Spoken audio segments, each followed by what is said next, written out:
Thank you very much. Assalamu alaikum. Good afternoon, ladies and gentlemen. And we're going to talk about a different type of culture now. We're going to talk about corporate culture and the area of corporate governance. And if I can, before I get into it, it sounds a little abstract.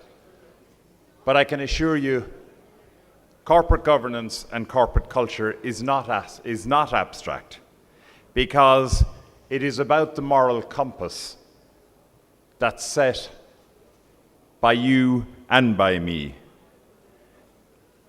And talking about corporate and business culture, I believe it applies equally to society, and that is set by politicians and by policymakers. The very same principles apply. As you'll see when I go through my presentation, culture is set at the top and it permeates downwards. And it's the type of people in this room who set the culture of organizations.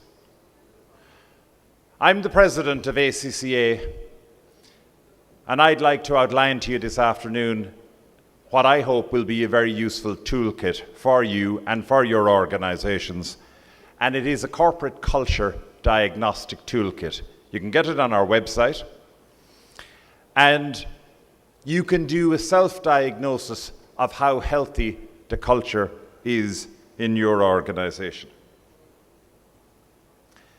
Corporate culture is about making good decisions for today, for tomorrow, and for the longer term. Some portray ethical leadership as being a bit goody-goody. But I say ethical decision-making is about avoiding dangerous risks that might look alluring in the short term, but can be devastating in the longer term. So need I remind you of the financial crisis of the last decade?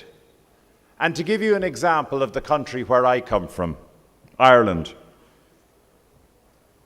we had 5 domestic, what were determined as systemically important banks. And between them, all 5 of them accumulated 74 billion, or 8.3 trillion rupees of non-performing loans.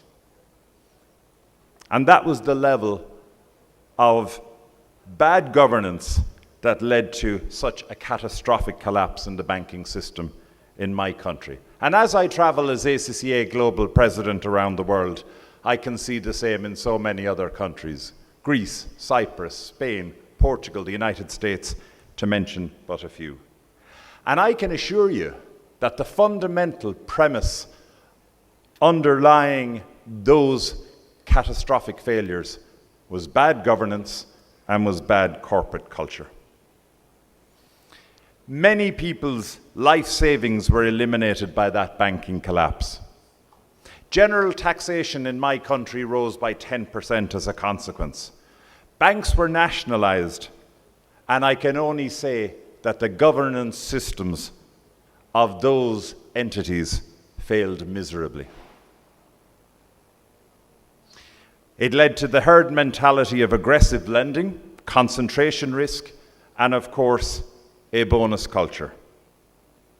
And a bonus culture is not clearly a good corporate culture. I believe, and ACCA believes, that good governance is about achieving longer-term success, founded on economic efficiency, sustainable growth, and financial stability. Yes, it is about profitability, but not solely. It's about stakeholder gain and all the stakeholders gaining. It's about demonstrating leadership, it's about generating trust, and it's about creating value. And I'm sure that you will all agree with me that the key to a good corporate governance structure and a good corporate culture is that our employees are fundamentally engaged in it. And all the evidence, I mean, this is the real test. As business people, all the evidence shows entrepreneurs with good governance are more successful and more profitable. And fundamentally, as business people focused on success and profitability, that has got to be a very key message, that good governance is good business. There's much thinking about corporate governance and many codes, and indeed the OECD is a thought leader in that regard. But I think that the ACCA's new toolkit is a very welcome addition to the thinking and to the thought leadership around corporate culture and corporate governance. And I say to you that accountants have a key role in shaping and improving corporate culture. Accountants are highly qualified, and as professionals who rise to the height of the organization and the so-called C-suite, we can not only preach, but indeed implement good governance and good governance cultures. ACCA's interest in this space goes back for many decades, because as an accounting body around the world, we demand the highest ethical standards of our members. And if those standards slip, we as a regulatory body will take disciplinary action against our members. That is our promise to businesses, to governments, and others who rely on ACCA accountants. Accountancy is the language of business. It's a global language, and it's a global landscape.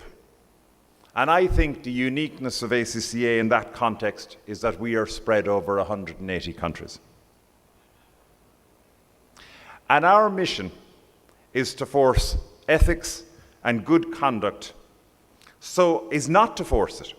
In actual fact, it is to encourage, to demonstrate, and to convert members and non-members to the merits of good business practice on the basis of the merits themselves.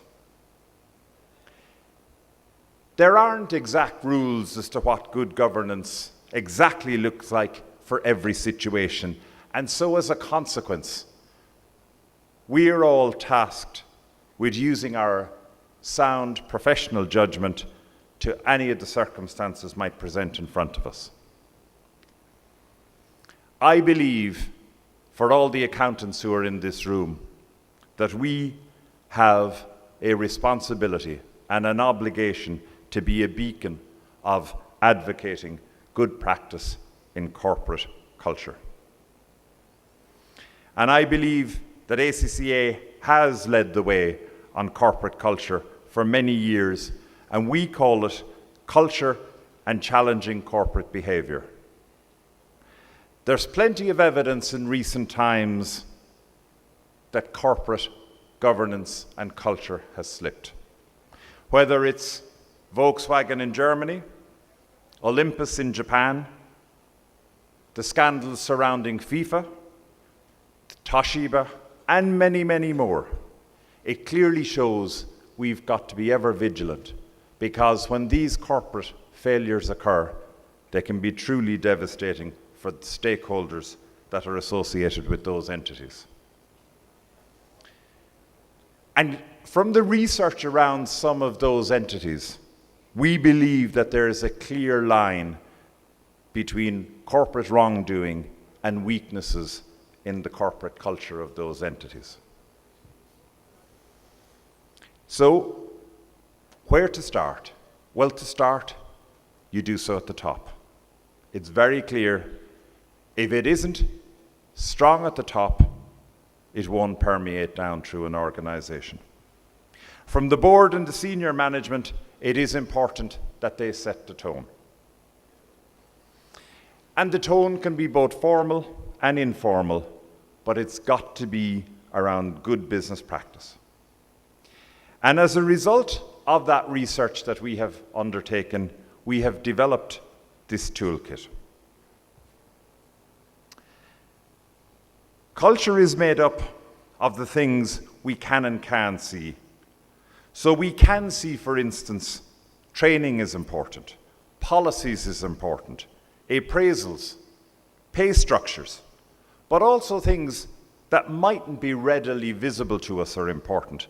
Like, is there peer pressure in the organization? Is there bullying in the organization? Is there a lack of clarity around the organizational identity? Well, if there is peer pressure and bullying, it is important to observe it and to stamp it out. The behavior and culture of an organization is the mode by which an organization delivers on its goals. And so, isn't it one of the most fundamental things that a group of business people should be talking about, considering, and hopefully, through the toolkit, measuring? This is the graphic around the overall toolkit. So, at the very center is the core leadership. And that's about setting the tone at the top. It's about developing a mission and the values of the organization. And it's about performance management and the communications from the top, both internally and externally. They're the type of key messages and tone that's set by the executive and the board. The layer in the middle, we call them the governance lenses, and they help analyze the corporate culture in a systematic way. And 4 of those 5, if you can see them on the screen, they're well known in many different governance frameworks. But actually the 5th, which is the interconnectedness one, is one that ACCA believes is important, and it's one that we particularly have developed and focused our research on, because we believe that integrated organizations perform better. Because we believe all aspects of the organization need to be brought into the culture, and so, as a consequence, need to be interconnected. And finally, the outside layer that you can see shows the organizational processes and procedures. And they're the type of things that we've got to encounter every day. You know, the policies and procedures within which we carry out our roles. And we have to ensure, and this is the important part, we've got to ensure that those processes are robust, and at the same time, they can't be so interfering with the ease of doing business in the entity. That balance has got to be achieved. They can't be too robust so as that they become stifling, and yet what is critical is that they can't, once set properly, they can't be bent, they can't be circumvented, because if they can be circumvented and are circumvented, in actual fact, it would be better if they didn't exist at all, because where they are being perpetually circumvented, they in actual fact provide a fig leaf to hide corruption or bad practice within that organization or entity.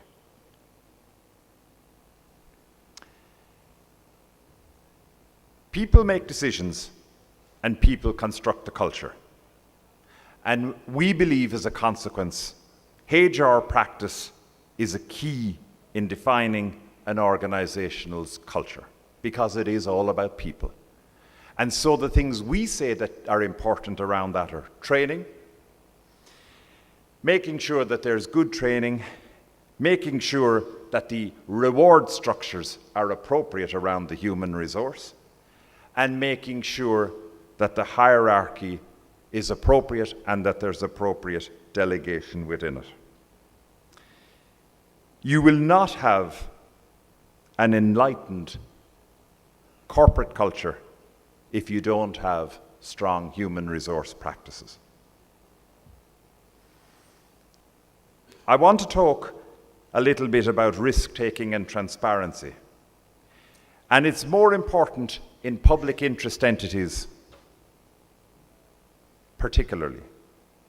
Because I referred to banks earlier, and an economy can't operate without a banking system.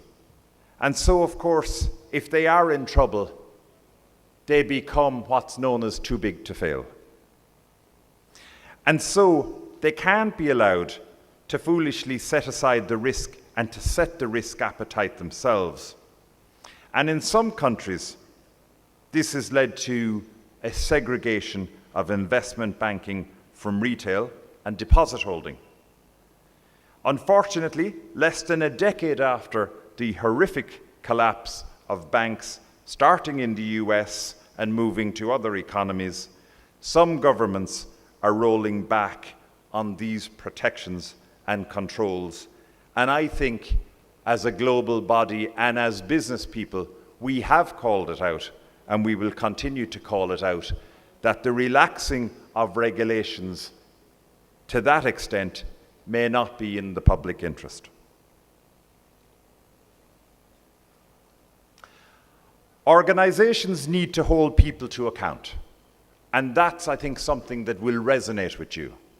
It's about, is there ever anybody held to account when something goes wrong? But we also say, to err is human. We also, everybody in this room knows technology can err. Sometimes we try to turn on our computer and it doesn't start. So we just won't always say that to err is human. It also happens with technology. But when err is human, I believe we have to aim for a no-blame improvement culture. And that is where error is genuine, because I believe that builds a culture of learning, a culture of building of trust, and it leads to mistakes that occur not being intentionally hidden. Where error is intentional, well then I say do differently. Where error is unintentional, I say try and foster in your organizations a culture of no blame, a culture of learning.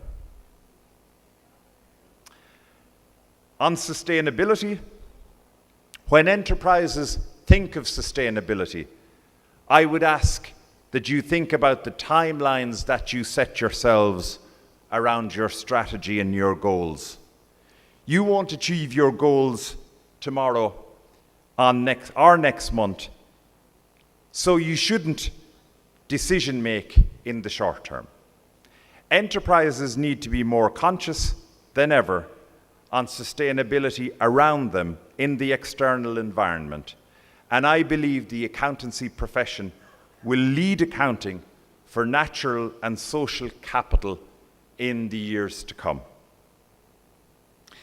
A fair and scientific calculation of our impact on society is one which absolutely the business community, government, and society badly needs sooner rather than later, so that there can be a true scientific comparison of the impact that enterprise has, not just financial impact, but the societal impact. And I really believe that that's an area where the accounting profession is going to have more and more focus into the future. As I briefly mentioned, interconnectedness is about boards, executive not working in silos. It's making sure decisions are not developing and divisions are not developing their own cultures within an organization. It is about not working in silos. It is about having an enterprise-wide culture and not one that applies to each and every division therein. So let me bring my matters to a conclusion. All businesses need to test their cultures frequently, because even good cultures can worsen if they're not maintained healthily. That's why at ACCA we are proud to develop and to propagate this corporate culture diagnostic toolkit. And I hope that through the examples I've given and the presentation, that it has reinforced to you the importance which ACCA puts around the health of corporate culture and the importance of good corporate governance to the businesses that we are associated with. Thank you very much.